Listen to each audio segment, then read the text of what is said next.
नमस्कार सभी को। बडाला सर क्लासेस में आपका स्वागत है। आज की वीडियो एक बड़ा इम्पोर्टेंट टॉपिक है कि भाई अभी सभी बच्चे 12th पास करके आए हैं और मेरा एक मतलब मेरे दिमाग में एक जेन्युइन सी बात आती है कि एक गांव का बच्चा आखिर क्यों सरकारी नौकरी में पीछे रह जाता है। इसका रीजन क्या है? मैंने सारी चीजें देखी, आसपास जब भी देखता हूँ कि आसपास जितने भी हैं उसमें सरकारी नौकरी बहुत कम है जो आज की जनरेशन है। हाँ, कंपटीशन बहुत है, पर क्या नौकरियों की कमी है? देखो, नौकरियां बहुत हैं, बट कुछ तो कारण है उसके पीछे कि क्यों एक गांव के बच्चे को सरकारी नौकरी नहीं मिल पाती। तो मैं आज सारी चीजें बिल्कुल डिटेल से बताऊंगा। ये वीडियो पेरेंट्स के लिए बहुत जरूरी है कि भाई +2 के बाद हम जो भी पेरेंट्स हैं, हमारे गांव की एक चीजें हैं कि वो सोचते हैं भाई ITI करा दो, कम से कम इसको कहीं प्राइवेट मिल जाएगी 10-15 हज़ार की। ठीक है, कोई प्राइवेट डिप्लोमा करा दो। अब वो टाइम गया, सोच बदलो, ट्रेडिशन बदलो। आज के दिन आपको नया सोचने की जरूरत है। क्यों सरकारी नौकरी में पिछड़ जाता है गांव का बच्चा? क्योंकि भाई शहर का बच्चा 12वीं के जस्ट बाद स्टार्ट कर देते हैं उनके पेरेंट्स कि बेटा तुम्हें तो इंस्पेक्टर बनना है, तुम्हें तो IAS बनना है, तुम्हें IPS बनना है। और गांव के बच्चे की सोच, पेरेंट्स क्या होता है, कुछ भी मिल जाए इसको, भाई नौकरी मिल जाए सरकारी, कैसे भी ले दे के। अपने बच्चे को आप लोग एक्सप्लोर नहीं करते, बाहर भेजते ही नहीं, नजदीक रखते हो। जो मैंने अपने करियर में जो भी देखा है मेरे साथ या मेरे पढ़े हुए या जितने भी, आगे की बात कर रहा हूं, जो भी बच्चे बाहर निकले हैं उनमें सभी के सभी कामयाब हैं। बाहर निकलने का मतलब आप बड़ी सिटीज की बात कर रहा हूं। बच्चे को बाहर निकालो, सीखेगा, बहुत कुछ देखेगा, बात करेगा नए लोगों से। तो सरकारी नौकरी में क्यों, कैसे रहेगा? देखो, ये चीज है कि करियर बहुत सारे ऑप्शन है। 12th के बाद बच्चा अगर साइंस बैकग्राउंड से है तो भाई इंजीनियरिंग कर ले, BSc कर ले, और ये बहुत सारे ऑप्शन है टेक्निकल। अगर वो अगर वो सोचते हैं कि आर्ट्स का बच्चा है, ठीक है, तो उसके लिए भी अलग अलग ऑप्शंस है। ठीक है, बैचलर ऑफ आर्ट्स के बहुत सारे ऑप्शन हैं कि वो क्या क्या कर सकता है। अगर कॉमर्स का बच्चा, उसका स्पेसिफिक फील्ड है कि वो CA करेगा या फिर मास्टर ऑफ इकोनॉमिक, मतलब उसमें कॉमर्स MCOM करेगा। ठीक है, तो डिफरेंट डिफरेंट करियर है। तो सबसे पहले मैं एक बात बताता हूँ कि हम क्यों पीछे रहते हैं। देखो, छोटी सी बात है कि बच्चा पीछे क्यों रहता है। जब आप सोचते हो, हम हमने 12th की, ठीक है, 12th के बाद ऑप्शन क्या आता है? जो भी ग्रेजुएशन बोलते हैं, जिसको BA BSc यानी bachelor of science, bachelor of arts, अगर ये बच्चा करता है, हम जनरली कह देते हैं भाई बच्चे को एडमिशन दिला दो, 3 साल में ये डिग्री हो जाएगी। ठीक है, जैसी डिग्री आती है उससे नौकरी है डायरेक्ट। जो आपने किया है उस फील्ड की बात कर रहा हूं मैं। ठीक है, कंप्यूटर के फील्ड में है, अगर वो बच्चा कंप्यूटर से करता है उसमें कुछ प्लेसमेंट हो जाती है, बट कुछ कुछ, सारे नहीं। अब उसके बाद फिर कहते हैं भाई, दो ऑप्शन डाले जाते हैं, या तो ये तो B.Ed कर ले भाई, B.Ed कर ले, इसमें फिर 2 साल लग जाएंगे। अब B.Ed के बाद बच्चा एलिजिबल हो गया TGT एग्जाम्स के लिए। ठीक है, फिर वो करते हैं कि भाई अभी एक मास्टर्स और कर ले, या तो MA या MSc, 2 साल इसमें लग गए। अब वो बच्चा एलिजिबल है, अगर वो स्टेट एग्जाम, जो स्टेट टेट है जिसको बोलते हैं एस्टेट, जैसे हरियाणा में CTET सेंटर के लिए, अगर वो पंजाब में है PTET, अगर वो बिहार में है उसका भी टेट है, यूपी में है अलग से टेट, वो फिर इसकी तैयारी करेगा। अगर वो इस एग्जाम को निकालता है, ये सोचते हो, अगर इस एग्जाम को निकालता है 1 साल इसके अंदर, तब वो बच्चा टीचिंग के गवर्नमेंट जॉब में बैठ पाएगा। इसमें तब वो दोनों के लिए अप्लाई कर सकता है, TGT और PGT।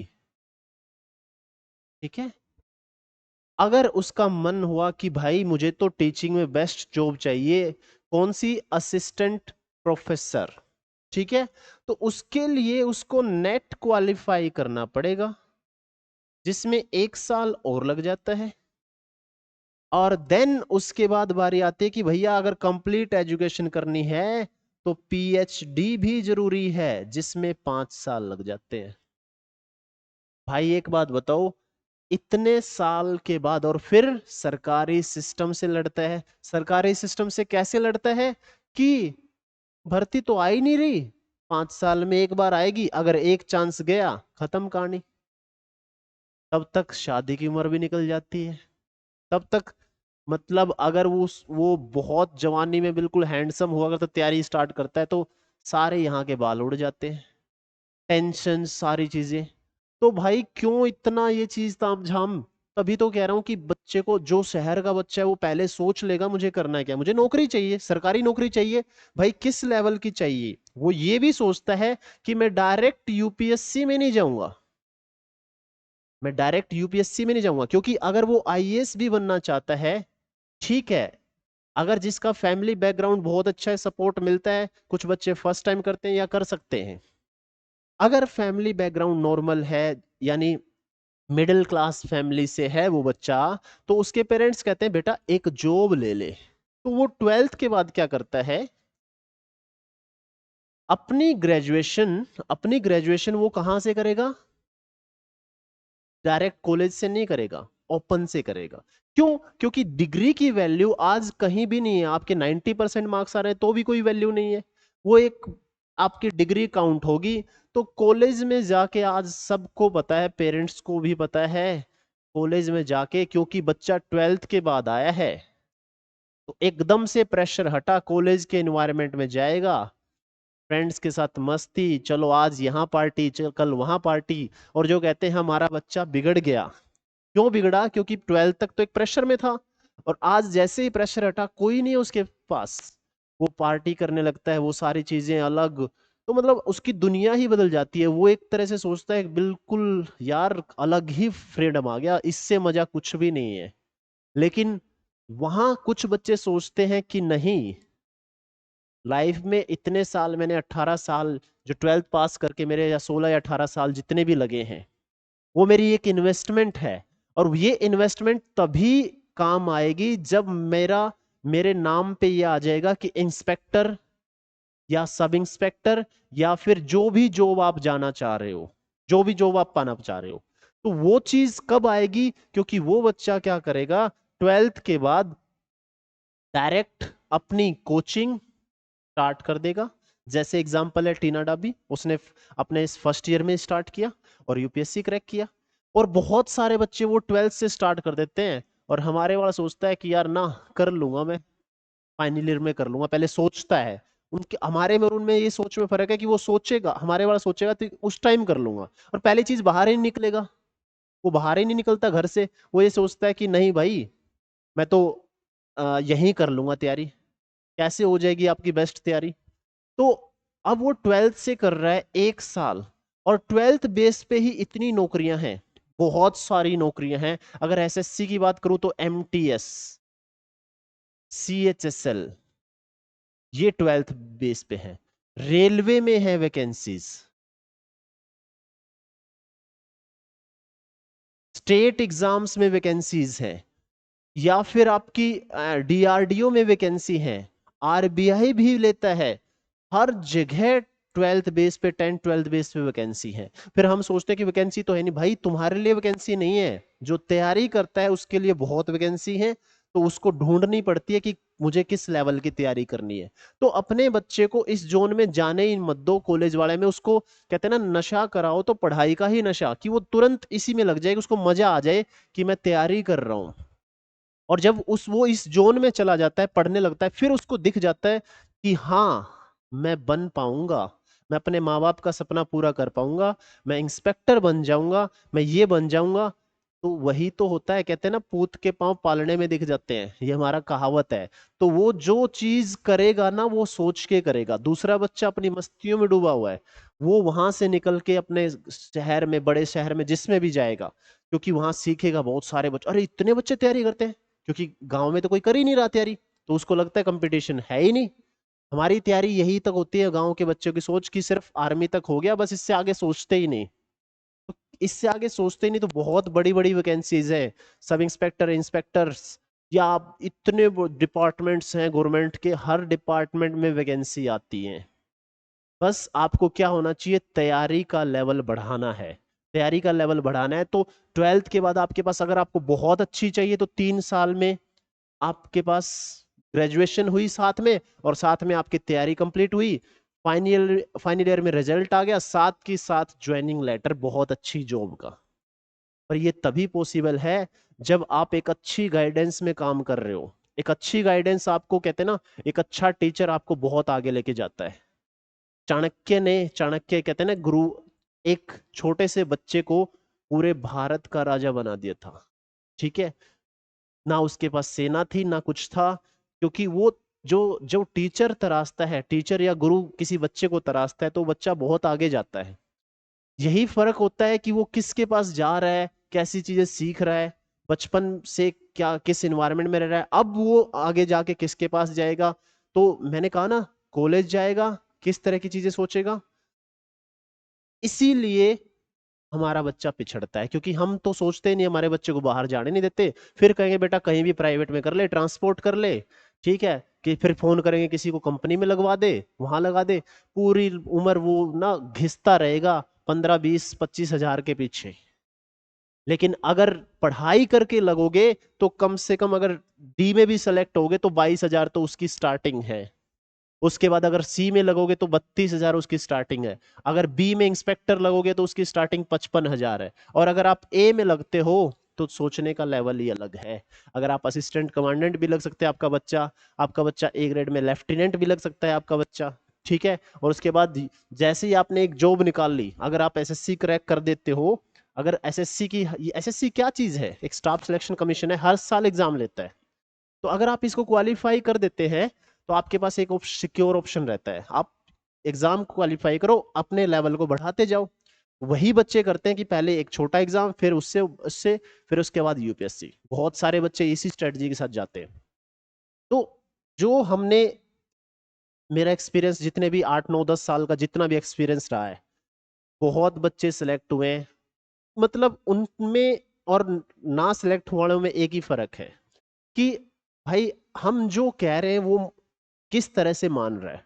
अभी हमारे पास बहुत सारे एग्जाम्पल है, जिन बच्चों ने 4, 4, 5, 5 महीनों ने तैयारी करके दे दी है, और बड़े अच्छे से कॉन्फिडेंटली कह रहे हैं कि सर हम निकालेंगे पेपर, बिल्कुल निकालेंगे वो। ठीक है, क्योंकि देखो भीड़ क्या होती है, देखो मैं दिखाता हूं। जो हमारा, जो, देखो ये वैकेंसीज की बात कर रहा हूँ, ऑप्शंस ये आपके पास है भाई, एफसीआई, रेलवे, एनवीएस, डीआरडीओ, बहुत सारे ऑप्शंस है। डिफेंस के अंदर सीडीएस एग्जाम कंडक्ट करता है, एफकेट, मैं इनके बारे में भी डिटेल से बताऊंगा आपको, पर आज की वीडियो डिफरेंट ये इसीलिए है। देखो ये हमारी क्लासेस का एनवायरनमेंट है, हमारी क्लासेस जो मैंने पढ़ाया है मुखर्जी नगर या डिफरेंट डिफरेंट सेंटर्स पे, तो हर एक जगह का एक्सपीरियंस है कि बच्चे को कैसे हमें डील करना है, किस तरह से उसको सिलेक्शन लाइन पे लाना है। तो अगर आप उसको अच्छे लाइन पे ले आते हो तो वो बड़े प्यार से निकाल देता है। ठीक है, ये अगर नेक्स्ट की बात करेंगे, देखो ये भी इतनी भीड़, इतनी भीड़, फिर भीड़ में से कोई चमकेगा। भीड़ में से कोई चमकेगा कैसे, आपको अपना नाम बोलने की जरूरत नहीं पड़ेगी कि मैं हूं। नाम जब यहां लिखा जाता है, सितारे आपकी पहचान बता देते हैं कि आप किस लेवल के हो। तो ये भीड़ में जो ये सारे लोग कहते हैं ना, मैं बहुत अच्छी ड्रेस डाली हुई है, इससे अच्छी ड्रेस हो ही नहीं सकती। इससे अच्छी ड्रेस क्या हो सकती है जब सितारे कंधे पे लगे हों। और ये पाने के लिए आपको सेक्रीफाइस करना पड़ता है। इनकी तैयारी 12th के बाद स्टार्ट होगी थी, तो 3 साल इन्वेस्ट किए हैं, तब ये सितारे लगे हैं। और हम सोचते हैं कि बड़ी जल्दी सब कुछ मिल जाए, सारा कुछ हो जाए। ठीक है, मैं आगे दिखाता हूं। यहाँ बच्चे, दिल्ली का बच्चा क्यों सिलेक्ट हो जाता है, क्योंकि दिल्ली और जो भी बड़े शहर हैं सारे, क्योंकि वो एक ही चीज मकसद से आता है कि मुझे नौकरी लेनी ही लेनी है, लेनी ही लेनी है। ठीक है, ये असिस्टेंट कमांडेंट, हरियाणा की चौथी लड़की है सिर्फ बीएसएफ के अंदर असिस्टेंट कमांडेंट, बड़ी मतलब ऐसा लगता है कि बड़ी आसानी से मिल गया, ठीक है, लेकिन इसके पीछे सेक्रीफाइसेस बहुत है। इनके पास फोन भी नहीं था। आज के दुनिया तो क्या बोलते हैं, इंस्टाग्राम, स्नैपचैट, पता नहीं क्या क्या, कौन सी चैट। पर अगर इन चीजों के पीछे पड़े होते तो शायद आज नहीं होते ये, ठीक है। ये ये हमारी क्लासेस की कहानी होती है। इस कदर तक बच्चे पढ़ते हैं, कहते हैं ना, पढ़ाई के पीछे इस तरह तरह दीवाने होते हैं कि उनको बैठने के लिए, बस बैठने के लिए कहीं भी मिल जाए जगह, सोफा कुर्सी, ऐसे नहीं चाहिए कि मुझे तो मेरे इस बेंच पे बैठने से दर्द होता है, इतनी देर में बैठ नहीं सकता, ठीक है। उनको जगह मिल जाए, बस पढ़ना है, कैसे भी पढ़ना है, किसी भी तरीके से पढ़ना है, ठीक है। ये मेरे सबसे बेस्ट एक्सपीरियंस है। ये मैं थोड़ा सा कर रहा हूँ शेयर, ठीक है। ये इनमें से ऑलमोस्ट बच्चे सिलेक्ट हो गए। ये असिस्टेंट कमांडेंट हैं जो इनके बीच में बैठे हैं। दिखते सेम ही है, कोई डिफरेंस नहीं है, लेकिन दिखाई क्या देगी इनकी ड्रेस जब ये अलग से आएंगे, ठीक है। हमारा ये इन्वायरमेंट है। तो अब मैं ये क्यों शेयर कर रहा हूं, अब उसके बाद आती है ये कहानी। ये हमारी क्लासेस चंडीगढ़ का है। ये बच्चे, इससे भी मिला था मेरा एक, इसके साथ तो पर्सनल इंटरव्यू आएगा कभी, क्योंकि वो बहुत तकड़ी कहानी है इसकी। बहुत स्ट्रगल किया, बहुत मेहनत की है इस बच्चे ने, ठीक है। सेक्रीफाइस के बाद मिला है, क्योंकि कुछ कहते हैं छोड़ देते हैं, तो सितारे, मैंने कहा ना, ऐसे ही नहीं मिलते। सितारे के लिए बड़ी मेहनत लगती है। ये है, देखो, ये जो मिठाई है, ऐसे इस मिठाई का मजा ही अलग है, मेरे लिए भी अलग मजा है कि इन बच्चों ने कभी, ये नहीं है कि जो होते हैं ना कि ये पैसे दे के ये लग गए, ये अपने माँ बाप की अपनी मेहनत से सारी चीजें करके लगे हैं ये बच्चे। तो अलग ही पहचान बनती है। अपने डिस्ट्रिक्ट में सब इंस्पेक्टर लगता है, तो सारी डिस्ट्रिक्ट का नाम, गांव का नाम सबका होता है, ठीक है। ये हमारी क्लासेस का है। तो अब मैं ये कह रहा हूं कि जो बच्चे ट्वेल्थ में हैं, अगर वो बच्चे हमारे साथ जुड़ना चाहे, हम एक फाउंडेशन का मतलब क्या होता है, एक बिल्कुल नींव रख रहे हैं हम। एक, जो बच्चा ट्वेल्थ में है, अगर उसके हम सारे सब्जेक्ट्स लेके चलेंगे, मैथ्स जीरो है, इंग्लिश जीरो है, सबसे पहले तो गांव के बच्चों की इंग्लिश बहुत वीक होती है, उसके लिए हम अलग से प्लानिंग बना रहे हैं कि किस तरह से बच्चे को इंग्लिश में कंफर्टेबल आए, कि वो अच्छे से कर पाए। इंग्लिश, मैथ्स, जीके, सारे सब्जेक्ट्स इस तरह से हम उसको तराशते हैं कि वो आने वाले 1 साल में आपको नौकरी दे पाए। उसके बाद अगर वो ग्रेजुएशन तक कंटिन्यू कर रहा है अपनी तैयारी, एक जॉब लेके छोड़ दे, दूसरी कर ले, तो वो ये सितारे लगाएगा। इंस्पेक्टर में डिफरेंस है भैया, काम करने के तरीके में। देखो, एक ऑर्डर डी ग्रुप वाला भी लेता है भाई, डी वाला उनसे तो बेहतर है जो बेरोजगार है, ठीक है। डी वाला, डी ग्रुप में जो लगता है, वो बच्चे के पास क्या होगी, फाइल्स ट्रांसफर करेगा। फिर उसके बाद सी ग्रेड होगा, वो फाइल्स पे काम करेगा। फिर उसके बाद बी ग्रेड होगी, इंस्पेक्टर उनको ऑब्जर्व करेगा। फिर एक आता है ऑफिसर, भाई साइन ही करने हैं, वो है ए ग्रेड। तो डिफरेंस आपके ओहदे में आएगा, आपकी तैयारी के हिसाब से, किस लेवल से आप तैयारी कर रहे हैं, किन के पास कर रहे हैं। हमारे पास बेस्ट टीम है। और हम ये वीडियो में यूट्यूब पे डाल रहा हूं, तो हम अब ऑनलाइन क्लासेस भी स्टार्ट करने वाले हैं। तो आप इस चैनल को सब्सक्राइब कीजिए, और ऑनलाइन भी मिलेंगी प्लस ऑफलाइन। ऑनलाइन में भी हम ऐसे ही काम करेंगे, अगर बच्चा हमारे साथ रहता है, उसको फील ऑफलाइन ही आएगा। लेकिन जो बच्चा हमारे सामने आ जाता है, उसके लिए तो हम, यहाँ पर क्या होता है, अटेंडेंस कंपलसरी है, ठीक है। काम उसने किया है क्या नहीं किया, सब कुछ चीजें उस, अब क्या करते हैं, एक चैप्टर करा दिया, उसकी प्रीवियस ईयर बुक यहीं सोल्व करनी है, घर पे नहीं करते बच्चे। इंग्लिश में सर ने दे दिया, कोई भी डाउट पूछना है यहीं पूछ सकते हैं। ऑफलाइन और ऑनलाइन में बहुत फर्क होता है। यही चीज है कि बच्चे को अगर आप सही डायरेक्शन पहले से ही दे दो, तो वो बहुत ऊंचा चला जाता है। तो आइए, आप पेरेंट्स के हाथ में है कि वो बच्चा कहाँ से तैयारी करे। कहीं भी भेजो, पर बाहर भेजो बच्चे को। मेरी ये सजेशन है कि जरूरी नहीं कि हमारे पास, जो आपको अच्छा लगता है, जो आपको लगता है कि हाँ ये टीचर सच में अच्छा कर रहा है और अच्छा करा देगा, तो उसके पास भेजो। और बाहर निकालो बच्चे को, क्योंकि वो हमारे उसमें रह के वो, भाई, हिंदी बोलना भी नहीं सीख पाता। हाँ, हमें हमारी नेटिव लैंग्वेज पे प्राउड होना चाहिए, पर काम करने के लिए, बाहर जाने के लिए सारी चीजें जरूरी है, इंग्लिश भी जरूरी है, उसको समझ आना जरूरी है। तो सबसे पहले उसको एक, कहते हैं ना, जब घाट घाट घूमेगा तो बहुत कुछ सीखेगा, हर जगह से सीख के आएगा। तो बच्चे को बाहर निकालिए और उसको पहले से ये प्लान डाल दीजिए ताकि उसके दिमाग में ये कॉलेज वाली चीज आए ही ना कि भाई मैं तो सिर्फ पढ़ाई में ही जुड़ा हूं। भाई बच्चे, बस 2 साल की और बात है, 2-3 साल में आपकी सैलरी आएगी, आपके पैसों से आपका फोन होगा, आपके पैसों से आपकी शॉपिंग होगी, सारी चीजें होंगी और पेरेंट्स भी प्राउड फील करेंगे। लेकिन जो बच्चा उस चक्कर में पड़ जाता है वो बहुत लंबा करियर होगा। तो मेरी यही रिक्वेस्ट है पेरेंट्स से कि अपने बच्चे को पहले से ही, वैकेंसीज बहुत ज्यादा है, मैं इसके ऊपर भी डिटेल फोन बताऊंगा कि कौन सी, जैसे ये वैकेंसीज है, सीजीएल हर साल आता है, सीपीओ हर साल आता है, एनडीए हर साल आता है, सीडीएस हर साल आता है, एसबीआई हर साल आता है, ये सीटेट हो गया, और ये और अदर एग्जाम्स, जैसे हरियाणा, यहाँ पंजाब है तो वहां पर हरियाणा के एग्जाम्स वो इकट्ठे ले लेते हैं। जैसे हरियाणा में सिस्टम सही नहीं तो आप सेंटर लेवल की तैयारी करो। अगर आप सेंटर के एग्जाम्स की तैयारी करते हो तो क्या होगा, उससे क्या फायदा है, मैथ्स रीजनिंग इंग्लिश जीके सब जगह यही तो है। आप हायर लेवल की तैयारी करो, लोअर अपने आप निकल जाएगा। तो इस तरह से तैयारी कीजिए और इस वीडियो को भी ज्यादा से ज्यादा शेयर कीजिए। अच्छा लगा होगा आपको, और कुछ भी सजेशन हो आप मुझे बता सकते हैं। मैं अपनी कम्युनिटी के लिए, जो विलेज, क्योंकि मैं भी एक गांव से बिलोंग करता हूं, तो मैं भी अच्छा करना चाह रहा हूं कि वो बच्चे आगे आए और अच्छी अच्छी वैकेंसीज, अच्छी अच्छी पोस्टों पे लगे, हमसे ऊपर जाएं। बहुत अच्छा लगता है जब ये फीलिंग आती है। ठीक है, तो हमारा एक फाउंडेशन बैच भी आ रहा है, 4 और 11 तारीख से आ रहा है। तो अगर आपको लगता है कि हाँ हम सही गाइड कर पाएंगे तो आप बच्चे को हमारे पास भेज सकते हैं। उनकी 1 हफ्ते की क्लासेस बिल्कुल फ्री रहती है। वो इन्वायरमेंट देख लेता है यहाँ का, कैसा इन्वायरमेंट है, कैसे बात करते हैं, कैसे पढ़ाते हैं, किस तरह से रखते हैं, और उसके बाद आप ज्वाइन कर सकते हैं। Thank you.